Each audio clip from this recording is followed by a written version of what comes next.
1 Samuel chapter 1 verse 9. వారు షిలోహులో అన్నపానములు పుచ్చుకొనిన తరువాత Hannah లేచి యాజకుడైన ఏలీ మందిర స్తంభము దగ్గరనున్న ఆసనము మీద కూర్చొని ఉండగా బహు దుఃఖక్రాంతురాలై వచ్చి యెహోవా సన్నిధిని ప్రార్థన చేయుచు బహుగా ఏడ్చుచు సైన్యములకు అధిపతియగు యెహోవా నీ సేవకురాలనైనా ఓకే, ఇక్కడ కొంచెం ఫ్లాష్ బ్యాక్ చెప్తా. హన్నా అనేట ఆమెకు పిల్లలు లేరు, పెళ్ళి అయింది, పిల్లలు లేరు. ఆమె ఏం చేసింది? దేవాలయంకి వచ్చింది, దేవుని దగ్గరకు వచ్చి కూర్చొని బహుగా ఏం చేస్తుంది? ఏడుస్తుంది. బహుగా ఏడుస్తుంది. అక్కడ చదువు, తర్వాత ఏడుస్తుంది. అక్కడ నుంచి చదువు. బహుగా ఏడ్చుచు సైన్యములకు అధిపతియగు యెహోవా నీ సేవకురాలనైనా నాకు కలిగి ఉన్న శ్రమను చూచి నీ సేవకురాలనైన నన్ను మరువక జ్ఞాపకము చేసుకొని ఆమె ఎవరు? సేవకురాలు. ఎవరు సేవకురాలు? దేవాది దేవుడు, సైన్యములకు అధిపతి అయిన దేవునికి సేవకురాలు ఆమె. సేవకురాలకు పిల్లలు లేరు. సో ప్రభువా, నేను ప్రార్థన చేస్తున్నా, బహుగా ఏడుస్తుంది దేవుని సన్నిధానంలో. నీ సేవకురాలనైన నాకు పిల్లను దయచేసిన ఎడల ఏం పిల్ల? మగ పిల్లను మగ బాబును దయచేయాలా ప్రభువా అని ప్రార్థన చేస్తుంది. వాని తల మీదికి క్షౌరపు కత్తి ఉన్నటికి రానియక వాడు బ్రతుకు దినములన్నిటిను నేను వానిని యెహోవాకు నీకు అప్పగించునని మొక్కుబడి చేసుకునే వాడికి పుట్టినప్పటి నుండి బైబిల్లో దేవుని కొరకు ప్రత్యక్షపరిచి ఎవరినన్నా పెడితే వారికి బ్లేడ్ పెట్టొద్దు శరీరం మీద. అంటే ఎట్లయితే వచ్చిండో ఆ ఒరిజినల్ మొత్తం ఒరిజినల్ అట్లనే ఉండాలన్నమాట. దేవునికి సమర్పించేస్తారనమాట. సో ఈమె ఏం చేస్తుంది? నేను నీ సేవకురాలను దేవా, నీ సేవకురాలు ఉంటే నాకు పిల్లలు లేరు, నాకు పిల్లలు లేకపోతే నేను చచ్చిపోతే ఇక నా వంశం ఫినిష్ అయిపోతుంది. నా వంశాన్ని నీ సేవకురాలు నా కొడుకు తీసుకొని ముందుకు వెళ్ళాలా అని ఆమె ప్రేయర్ చేస్తుంది. నాకు ఒకవేళ నువ్వు కొడుకుని ఇస్తే ఆ కొడుకుకి నేను బ్లేడ్ పెట్టా, షేవింగ్ చేయ, గుండు చేయ, ఏం చేయ, నీకే సమర్పించేస్తా జీవితం అంతా వాన్ని. చూస్తుర్రా? ఆమె యెహోవా సన్నిధిని ప్రార్థన చేయుచుండగా ఏలీ ఆమె నోరు కనిపెట్టుచుండెను. ఏలీ ఎవరు? యాజకుడు, పాస్టర్, టెంపుల్లా, చర్చిలా, ఆ టైంలో ఆలయం. ఆడ కూర్చొని ఆమె ఏం చేస్తుంది? ముసుకేసుకొని ఆమె ప్రార్థన చేస్తుంది. ఆయన ఏం చేస్తున్నాడు? ఆమె పెదవులను చూస్తున్నాడు. ఇట్లా కదులుతుంది పెదవులు. ఏలయనగా హన్నా తన మనసులోనే చెప్పుకొనుచుండెను. ఆమె పెదవులు మాత్రము కదులుచుండి ఆమె స్వరము వినబడక ఉండెను. చూస్తురా? ప్రార్థన ఎట్లా చేయొచ్చు? మనము గట్టిగా అరిచి చేయొచ్చు, మనస్సులో చేసుకొని ఆమె పెదవులు ఇట్లా ఊపుతుంది కానీ సౌండ్ వస్తలేదు. కానీ దేవునికి గట్టిగా చెప్తుంది మనసులోకి వెళ్ళి, పెదవులు మాత్రం ఊగుతున్నాయి. దాని తర్వాత ఏలీ చూస్తున్నాడు, ఇదేంద్రాబా, ఇదేదో విచిత్రంగా ఉంది. అందరూ వచ్చి గట్టిగా ఓ సర్వోన్నతమైన దేవుడా అని ప్రార్థన చేస్తారు. ఈమె ఏదో చేస్తుంది అని ఆయన ఏమనుకుంటుండ్రు? యాజకుడు, పాస్టర్. మళ్ళీ ఆమె స్వరము వినబడక ఉండెను కనుక ఏలీ ఆమె మత్తురాలై ఉన్నదనుకొని, ఎంతవరకు నీవు మత్తురాలవై ఉండువు, నీవు ద్రాక్షరసమును నీ యొద్ద నుండి తీసివేయమని చెప్పగా హన్నా అది కాగున ఏలినవాడా, నేను మనోదుఃఖము గలదానై ఉన్నాను. పాస్టర్ గారు, ఓ దేవుని సేవకుడా, నేను తాగలే, నాకు చాలా దుఃఖం ఉంది, చాలా బాధ ఉంది. మీకు బాధ, దుఃఖము, ప్రాబ్లము ఉంటే దేవుని దగ్గరికి వెళ్ళాలా. ఆమె చూడు తర్వాత, నేను ద్రాక్షరసమునైనను మద్యమునైనను పానము చేయలేదు, కానీ నా ఆత్మను యెహోవా సన్నిధిని ఏంటి? ఆమె ఆత్మను, శరీరం కాదు, ఆత్మలో ప్రార్థన చేస్తుంది. ఆత్మలో ప్రార్థన చేస్తుంటే కళ్ళు మూసుకొని, కానీ ఓన్లీ పెదవులు ఇట్లా ఊగుతున్నాయి, సౌండ్ వస్తలేదు, కానీ ప్రార్థన చేస్తుంది. అట్లా చేయవచ్చు ఆ ప్రార్థన సౌండ్ రాకుండా? నేను చెప్తా ఉంటా కదా, మీ మనసులో ప్రార్థన చేయండి, మీ మనసులో ప్రార్థన చేయండి, సైలెంట్గా చేయండి అని చెప్తా ఉంటా కదా. ఆ సైలెంట్ ప్రేయర్ ఎంత పవర్ఫుల్ చూడు. సైలెంట్ ప్రేయర్స్ చాలా పవర్ఫుల్గా ఉంటాయి. అర్థమవుతుందా? అన్న భయంతో దేవా నీ సేవకురాలను ప్రభువా అని ఏడుస్తూ ఉంది. ఆత్మ నుండి, మనస్సులో నుండి పెదవులు మాత్రం ఆడుతుంది. కానీ యాజకుడు చూస్తుండు కళ్ళు తెరిచి, ఏంది మే ఫుల్ దాగి వచ్చింది, పెదవులు మాత్రం ఆడుతుంది, ఈరోజు లేడీస్ కూడా తాగుతున్నట్టున్నారు అని అనుకున్నాడు ఆయన. దాని తర్వాత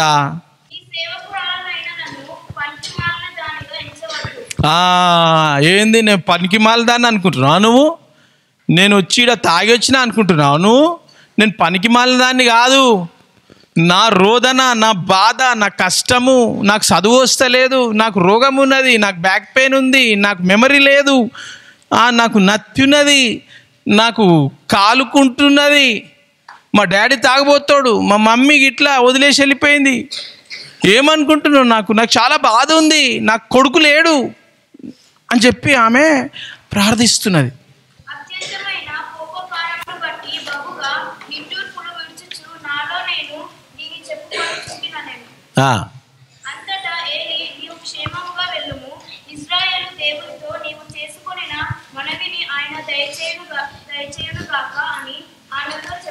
పాస్టర్ ఏమో తాగిపోతోని తాగి వచ్చినావు అని అన్నాడు. తర్వాత ఏమైంది? అట్లనా నువ్వు బాధపడి ప్రార్థన చేస్తున్నావా, సారీ అమ్మా అని చెప్పి ఏం చేస్తుండ ఆయన? ఆశీర్వదిస్తున్నా. ఆమెన్. ఏం చేస్తుండు? ఇంతకుముందే ఆయన పాస్టర్ కదా, పాస్టర్కి తెలవాలి కదా, వాళ్ళు వచ్చిన వాళ్ళు ఎట్లున్నారు తెలవాలి కదా, తెలవలే. అయినా కూడా ఆయన ఏం చేస్తుండు? ఆశీర్వదిస్తుండు. నువ్వు పోయిగా, నువ్వు ఏం భయపడకు, నువ్వు పో, ఇంటికి పో. నిన్ను ఏమన్నాడు? అది ఆయన దయచేయును, దేవుడు నీకు నువ్వు చేసిన ప్రేయరు దయచేయునుగాక అని వెళ్ళింది. దాని తర్వాత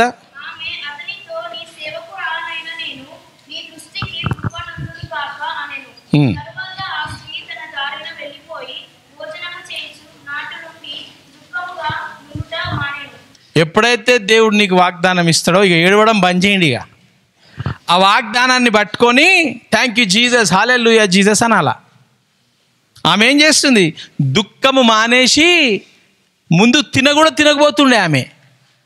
ఏమ్రా జీవితం ఎందుకు తినాలా అని ఉంటుండే, తినకపోతుండే. ఇప్పుడు ఇంటికి పోయి తినడం స్టార్ట్ చేసింది, హ్యాపీగా దేవుని వాగ్దానాన్ని పట్టుకుంది. కాబట్టి దేవుడు ఎప్పుడన్నా మీకు ఒక వాగ్దానం ఇచ్చిండు అని అంటే ఆ వాగ్దానాన్ని పట్టుకోండి, హ్యాపీగా అది దేవుడు చేస్తాడు అని మీరు నమ్మాలా.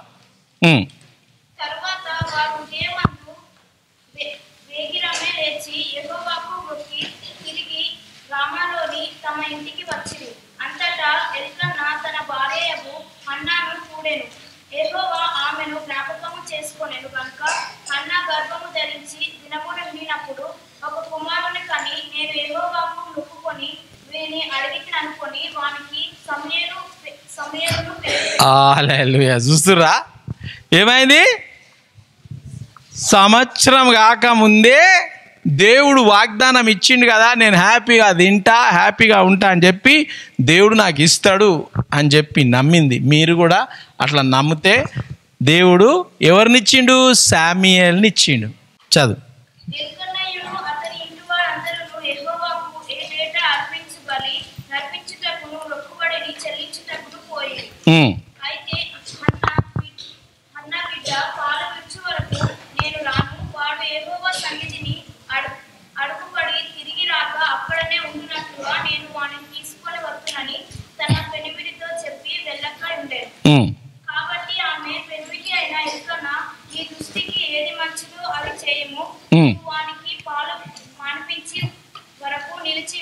యెహోవా తన వాక్యమును స్థిరపరచును గాక అని ఆమెతో అనేను. ఎందుకంటే దేవుని దగ్గరికి మళ్ళీ నేను కుమారుని ఇస్తే వచ్చి నీకు అప్పచెప్తా అని చెప్పింది కదా. ఇప్పుడు పుట్టంగానే పోయి అప్పచెప్తే ఏమైతే చచ్చిపోతాడు, పాలు తాగే పిల్లోడు కదా.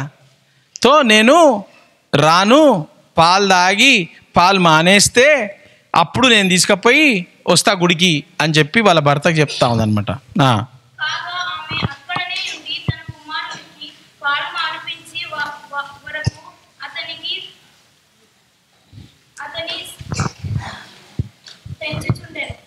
పాలు మానిపించిన తర్వాత అతడు ఇంకా చిన్నవాడై ఉండగా ఆమె ఆ పాలును ఎత్తుకొని 3 కోడెలను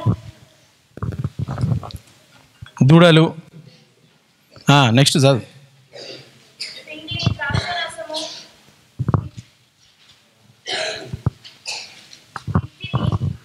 తీసుకొని షిలోహులోని మందిరమునకు వచ్చెను. వారు ఒక కోడెను వధించి పిల్లవాడిని ఏలి ఎద్దకు తీసుకొని వచ్చినప్పుడు ఆమె అతనితో ఇట్లనెను, నా ఏలిన వాని ప్రాణము తోడు నీ వద్ద నిలిచి యెహోవాను ప్రార్థన చేసిన స్త్రీని నేనే. ఈ బిడ్డను దయచేయమని యెహోవాతో నేను చేసిన మనవిని ఆయన నాకు అనుగ్రహించెను. కాబట్టి నేను ఆ బిడ్డను యెహోవాకు ప్రతిష్ఠించుచున్నాను. బ్రతుకు దినములన్నిటిలో వాడు యెహోవాకు ప్రతిష్ఠులని చెప్పాను. బతికి దినములంతా నేను యెహోవాకి అప్పచెప్పేస్తున్నాను అని చెప్పి తెచ్చింది ఆమె. అప్పుడు వాడు యెహోవాకు అక్కడనే మొక్కెను. తరువాత ఎల్కన్నా రామాలోని తన ఇంటికి వెళ్ళిపోయాడు. అయితే ఆ బాలుడు యాజకుడైన ఏలీ ఎదుట యెహోవాకు పరిచర్య చేయుచుండెను. పరిచర్య చేయిచు వాళ్ళ అమ్మ నాయన ఎవరికి ఇచ్చిర్రు బాబుని? ఏలి ఎవరు? పాస్టర్కి ఏం చేసిర్రు? నేను పోయిన సంవత్సరం వచ్చిన గుర్తుందా? అప్పుడు నువ్వు ప్రార్థన చేసినావు కదా, ఇగో ఈ బాబు పుట్టిండు, ఈ బాబుకి నేను నీకు దేవునికి సమర్పిస్తా అన్నా కదా, ఇగో వచ్చినాం, నేను మా భర్త వచ్చినాము నీకు సమర్పించి బాబును వెళ్తాము అని చెప్పేసి బాబును ఏలి పాస్టర్కి ఇచ్చేసిర్రు. Next verse. ఏలి పాస్టర్కి కుమారులు ఉన్నారు.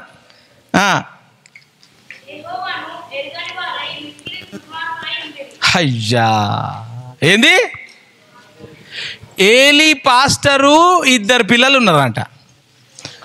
2 పిల్లలు ఎవరంట? వాళ్ళు దుర్మార్గులుగా ఉన్నారంట. ఆ దుర్మార్గుల దగ్గరికి ఎవరు పోయినరు? శామ్యుయేల్. పాపం చదవమ్మా దాని తర్వాత.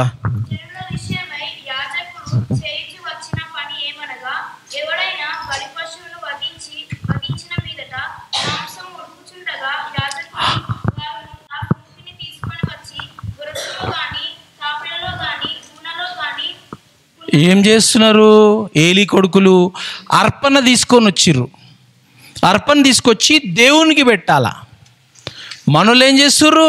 దేవునికి మంటలా ఇట్లా పెట్టి దేవునికి ఉడకబెడతా ఉంటే తీసుకొని ఇస్తుర్రంట.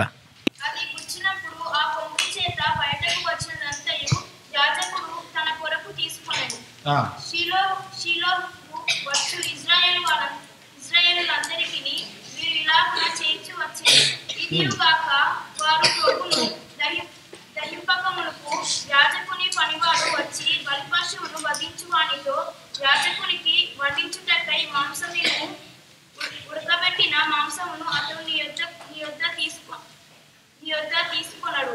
పచ్చి మాంసము కావాలను అని చెప్పు వచ్చాను. ఈ క్షణమందే వారు ప్రభును దహించురు. తరువాత నీ మనస్సు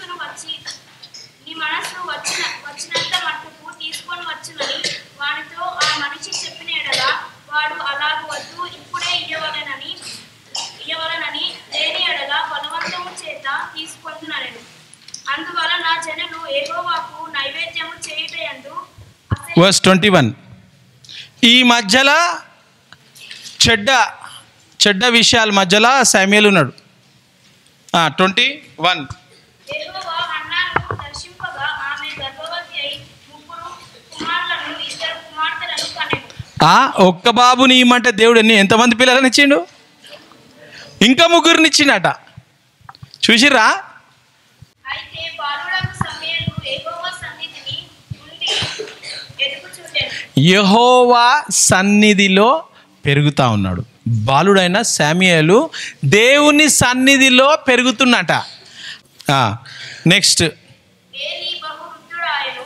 ఇశ్రాయేలీయులకు తన కుమారుడు చేసిన కార్యములన్నీ వారు ప్రత్యక్షపు గుడారము యొక్క ద్వారము దగ్గర సేవ చేయుటకు వచ్చిన స్త్రీలతో శయనించుట ఈ జనుల ముందర చేసిన చెడ్డ కార్యములు నాకు వినబడినవి. ఇలాంటి ఏం వినబడది? దేవుని దగ్గర వినపడ్డదంట చెడ్డ కార్యాలు. నెక్స్ట్, ఇలాంటి కార్యములు మీరు ఎందుకు చేయుచున్నారు? నా కుమారులారా, ఇలాగ చేయవద్దు. నాకు వినబడినది మంచిది కాదు. ఆ జనులను మీరు అతిక్రమింప చేయుచున్నారు.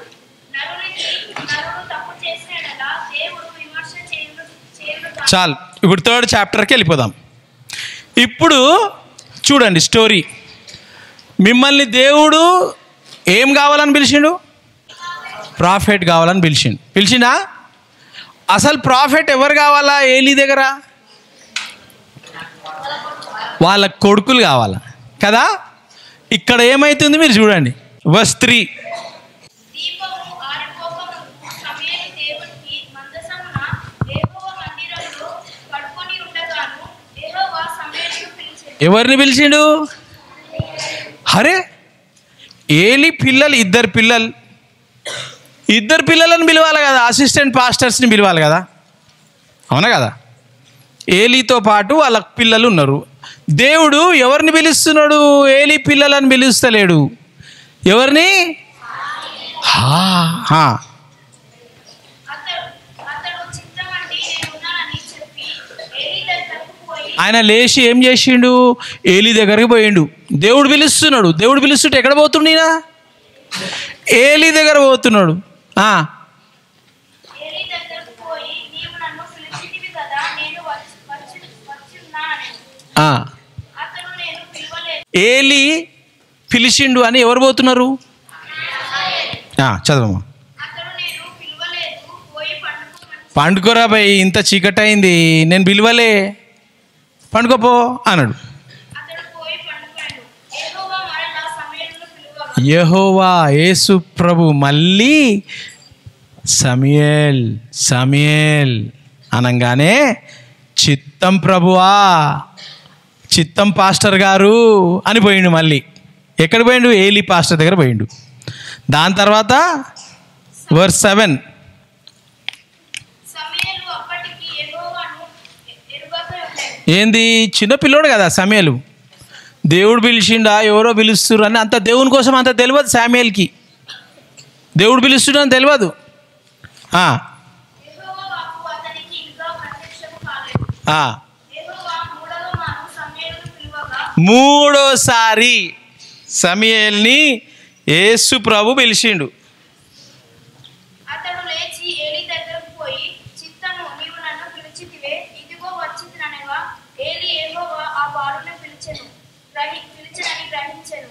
నీవు పోయి పండుకోము, ఎవరైనా నిన్ను పిలిచిన యెడల యెహోవా నీ దాసుడు ఆలకించుచున్నాడు, ఆజ్ఞనిమ్మని చెప్పుమని సమూయేలుతో అనగా 3 సార్లు పిలువగానే అప్పుడు ఏలీకి అరే నాకు కూడా దేవుడు పిలుస్తుండే కదా నిద్రపోయేటప్పుడు, సో దేవుడు పిలుస్తుండే, నేను 3 సార్లు వచ్చిండు పిల్లోడు, నేను పిలవకుండానే నువ్వు పిలుస్తున్నావు ఎప్పుడు పిలిచినప్పుడల్లా వస్తుండే, కరెక్టే వస్తుండే, ఇప్పుడు కూడా వచ్చిండు, పిలవకముందు 3 సార్లు వచ్చిండు, ఏంటి ఇది, నేను పిలిచినాను వచ్చిండు, అరే నన్ను కూడా దేవుడు అట్లా యేసుప్రభు ముందు పిలుస్తుండే కదా, అయితే దేవుడు పిలుస్తుండేమో, చిన్న పిల్లోడు కదా అని తెలియదు కదా, అయితే నువ్వేం చెయ్యి, నెక్స్ట్ టైము నీకు అట్లా సౌండ్ వచ్చింది అని వస్తే చిత్తం యేసు ప్రభువా, చెప్పు ప్రభువా ఏంటి అని చెప్పు అని ఏలీ ఆయనకు నేర్పిస్తుండు దేవుని స్వరం ఎట్లా వినాలా అని.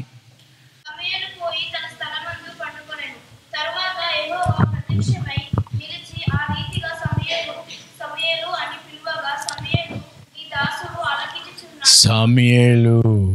సమూయేలు అనగానే చిత్తం ప్రభువా నీ దాసుడు వింటా ఉన్నాడు, చెప్పు ప్రభువా అని అన్నాడు.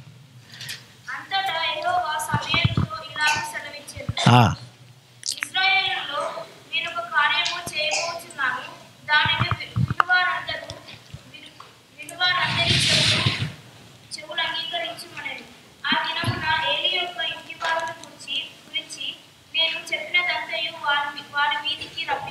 అయ్యా, ఇప్పుడు ఏమవుతుంది? ఇప్పుడు ఏమవుతుంది? దేవుడు ఎవరితో మాట్లాడాలి? పాస్టర్తో మాట్లాడాలనా, లేకపోతే పాస్టర్ దగ్గర పని చేసే ఆయనతో మాట్లాడాలనా? పాస్టర్తో మాట్లాడతలేడు దేవుడు. ఎవరితో మాట్లాడుతుండు? సమూయేలు ఎందుకు వచ్చిండు? నేర్చుకోనికి వచ్చిండు, ఆలయంలో పని చేయనికి వచ్చిండు. ఆయనను సమర్పించేసిర్రు దేవునికి, వాళ్ళ అమ్మ హన్న. ఇక్కడికి వచ్చి దేవుడు ఏమంటుడు? నేను ఏలీ గురించి, వాళ్ళ పిల్లల గురించి ఏమేమైతే చెప్పినానో అది చేయబోతున్నా. ఇజ్రాయేల్ విషయాలు నీకు, ఈ దేశం కొరకై నీకు చెప్పబోతున్నా అని అన్నాడు. అయ్యా, చెప్పు. దాని చేయి మొదలుపెట్టి దాన్ని ముగించును. తన కుమారులు తమను తాము శాపగ్రస్తులుగా చేసుకొనుచున్నారని తానెరిగి వారిని అడ్డగించలేదు కనుక ఇంటికి నిత్యమైన శిక్ష విధించునని నేను. అయ్యా, ఆయన ఇంటికి ఏందంట? శిక్ష. ఏలి ఇంటికి శిక్ష వస్తుందంట. పనిచేసే వాడికి చెప్తున్నాడు, బాస్ కోసం. బాస్ గురించి, పనిచేసేట ఆయన గురించి చెప్తా ఉన్నాడు. ఆయనకు దేవుడు బయలుపరుస్తున్నాడు. నేను అతనికి తెలియజేయుచున్నాను. కాబట్టి ఏలీ ఇంటి వారి దోషమునకు బలి చేతైనను నైవేద్యము చేతైనను ఎన్నటికీ ప్రాయశ్చిత్తము చేయబడదని నేను ప్రమాణపూర్వకముగా ఆజ్ఞాపించితిని. తరువాత సమూయేలు ఉదయం వరకు పడుకొని లేచి యెహోవా మందిరపు తలుపులను తీసెను గాని భయపడి తనకు కలిగిన దర్శన సంగతి ఏలీతో చెప్పకపోయాను. అయితే ఏలీ సమూయేలు, నా కుమారుడా అని సమూయేలును పిలువగా అతడు, చిత్తము, నేను ఇక్కడ ఉన్నానెను. ఏలీ, నీతో యెహోవా ఏమి సెలవిచ్చునో మరుగు చేయక దయచేసి నాతో చెప్పుము. ఆయన నీతో సెలవిచ్చిన సంగతులలో ఏదైనా నీవు మరుగు చేసిన యెడల అంతకంటే అధికమైన కీడు ఆయన నీకు కలుగజేయును. ఇప్పుడు స్టోరీ మొత్తం షార్ట్ చేస్తే దేవుడు ఏమన్నాడు అంటే, నువ్వు ఖతమైపోతావు, నీ పిల్లలు ఖతమైపోతారు, నీ తర్వాత చాప్టర్ క్లోజ్ అయిపోయి ఎక్కడికి వచ్చింది తెలుసా? చాప్టర్ 9. ఏలీ చచ్చిపోయిండు, అలా పిల్లలు కూడా చచ్చిపోయారు. చచ్చిపోయినాక చాప్టర్ 9కి వచ్చినాక ఇక్కడ ఏమవుతుంది? సమూయేలు ఇజ్రాయెల్ దేశానికి కింగ్. ఏమి? ఇజ్రాయెల్ దేశానికి ప్రవక్తగా అయిపోయింది ఆయన. ఆ కాలంలో రాజులు లేరు దేశానికి. ఎవరున్నారు? ప్రవక్త, అంతే. ప్రవక్త చెప్పిన ప్రకారము దేశం నడుస్తుంది. అర్థమైందా? ప్రవక్త చెప్పిన ప్రకారము 100% జరుగుతుంది. ఇప్పుడు ఏలీ చెప్పిన ప్రకారము దేశం నడుస్తుండే. ఏలీ లేడు, ఏలీ పిల్లలు పోయిండ్రు. ఇప్పుడు ఉన్నారు ఎవరు? సమూయేలు ఏమైండు? దేశానికి. ఇది చెప్పి ముగించేస్తా. సమూయేలు ఒక గ్రేట్ ప్రాఫిట్ అయిపోయిన తర్వాత దేశమంతా ఏమైంది తెలుసా? మాకు ప్రాఫిట్ అవసరం లేదు అన్నాడు. ఆ ఊర్లో రాజు ఉన్నాడు కదా, ఆ ఊర్లో ఒక రాణి ఉంది కదా, ఆ ఊర్లో ఒక పెద్ద రాజు ఉన్నాడు కదా, అట్లా మా దగ్గర నుంచి ఒక రాజు కావాలి, మాకు ప్రాఫిట్ వద్దు. ప్రాఫిట్ ఏం చేసిండు సమూయేలు? ప్రాఫిట్ దేవుని దగ్గరికి పోయి బాధతోని, అప్పటి వరకు వాళ్ళ రాజు ఎవరు? దేవుడు రాజు. వాళ్ళకి దేవుడు రాజుగా వాళ్ళను నడిపిస్తుండే. ప్రాఫిట్ చెప్తే వింటుండే. దేవుడు ఏం చేసిండు? సౌల్ని పిలిచి, ఇగో ఈ సౌల్ని చెయ్యి అని అన్నాడు. సౌల్ని రాజు చేసేసిండు. సౌలు ఏం చేసిండు? పాపం చేసిండు. ఏం చేసిండు? సౌలు ఏం చేసిండు అంటే, ప్రాఫిట్ వచ్చి దేవుని కాడ నైవేద్యం పెట్టాలా, అర్పణ చేయాలా దేవుని కాడ. ప్రాఫిట్ వచ్చి, సో ప్రాఫిట్ ఏమైంది? లేట్ అయిపోయింది. ఆ ఊరు దాటుకుంటా ఏడో పని మీద పోయిండు. ఊరు దాటుకుంటా వచ్చే వరకు లేట్ అయింది. లేటుగా ఆగానే మనోడు ఏం చేసిండు, సౌలు రాజు, అరే వస్తలేడు రాబాయ్ వస్తలేడు, టైం అయిపోయింది అని చెప్పేసి ప్రాఫెట్ పని రాజు చేసేసిండు. రాజు చేయంగానే ఏమైంది, దేవుడు ఆయనను రిజెక్ట్ చేసేసిండు. రాజుగా దేవుడు రిజెక్ట్ చేసేసి సౌలు శత్రువులు ఆయనని చంపేస్తారు. దాని తర్వాత ఆయన ఏం చేస్తాడు, సౌలు ఉన్నప్పుడే దేవుడు రిజెక్ట్ చేసేస్తాడు. దావీదును తెచ్చి గొర్రెల కాపరి దేవుడు ఏమంటాడు, సౌలుని నేను రిజెక్ట్ చేసేసిన, నువ్వు పోయి దావీదుని అభిషేకించు అని చెప్పి ఈయన పోయి ఆ కొమ్ము ఇలా నూనె తీసి దావీదు మీద అభిషేకించి దావీదును ఇజ్రాయెల్ రాజుగా చేసేస్తాడు. హల్లెలూయా. ఎక్కడికి వెళ్ళింది ఇదంతా? సామ్యుయేల్ అసలు ఉన్నాడా? ఎట్లా వచ్చిండు సామ్యుయేల్? అన్న కడుపులో ఉన్నాడా? మరి ఎక్కడికి వెళ్ళి వచ్చిండు? ఆ నోట్లకెళ్ళి బాధతో రోదనతో మీ జీవితము పాపంలో ఉంది అని అంటే రోదనతో ప్రార్థన చేయండి. రోదనతో ప్రార్థన చేసి ప్రభువా నన్ను మార్చు ప్రభువా అని అంటే దేవుడు నీ మాటల ద్వారా నువ్వు ఏదైతే ఉన్నావో అది నిన్ను సమయంలాగా చేసే శక్తి నీ ప్రార్థనలో ఉంది. నీ నోట్ల నీ జవాబు, నీ లైఫ్, నీ జీవితము, నువ్వు ప్రాఫెట్ శామ్యుయేల్ లెక్క అవుతావా, ఏలీ పిల్లల లెక్క అవుతావా, అది నీ మీద డిపెండ్ అయి ఉంది, నీ ప్రేయర్ మీద డిపెండ్ అయింది. హన్నా ప్రార్థన చేసింది, ఆమె దేవునికి చెప్పింది, చేసింది.